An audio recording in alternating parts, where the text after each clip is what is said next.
Hey, Matty, how are you, bro? Hanging in there, taking it one day at a time, man.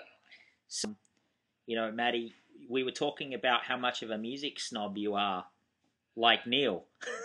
Yes, as I hope most people on the site are.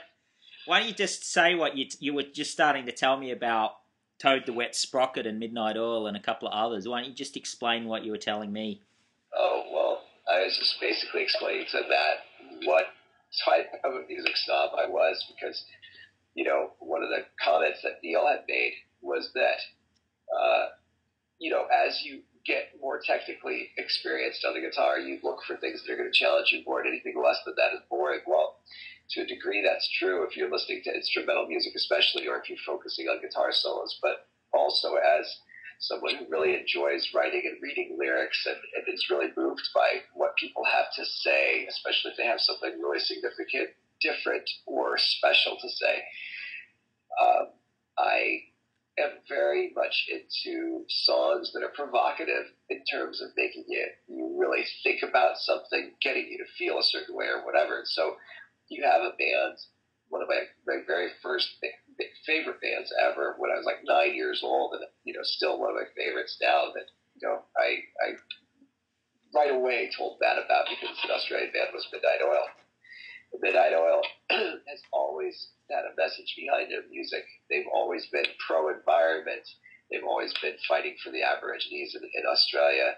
They've always been, for more brotherhood and a greater bond between fellow man. And I respect that so much. Their songwriting is so great and simple, but really, really eloquent. And Peter Garrett's lyrics just awesome. And then you have somebody like, Glenn Phillips from Toad the Wet Sprocket, who's just really introspective. He takes sort of the other road where you have the macro verse kind of, looked at by Midnight Oil, like everything around, everything in the outside world, the macrocosmos. And then you look at like Toad the Wet Sprocket, it's all about the microcosmos, almost always, what's going on inside, what's going on in my own heart, what's going on in my own thoughts. And he just has such a beautiful, poetic way of expressing that. Live was another great band from the 90s that was able to do that really well. They could do really both. They did it inside and outside. And so that's the type of music that I really respect, either something that is very unique sounding or technically very, very well executed, or just something that's uniquely said, something that's not, something you hear over and over and over and over again. As long as it has one of those elements, it will keep my attention, and it's music that I can really enjoy. Otherwise, to me, it's background, and it is boring. Got it. What are you listening to right now that's kind of capturing your heart a little?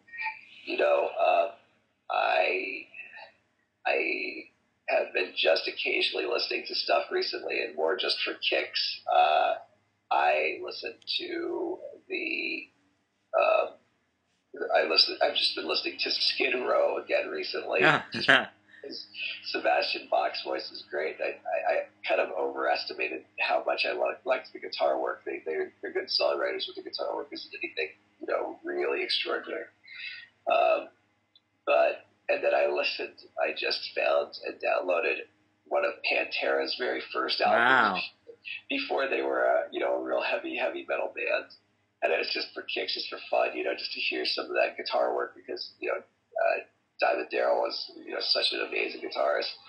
And then I've been listening to some Van Halen, just casually. And then I've been listening to some jazz. Just this morning I was watching a video I downloaded about Thelonious Monk, who is like the epitome of uniqueness, even if, whatever.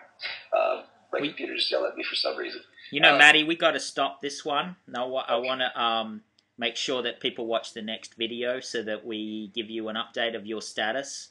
Yeah, absolutely. Hang on a second, bro.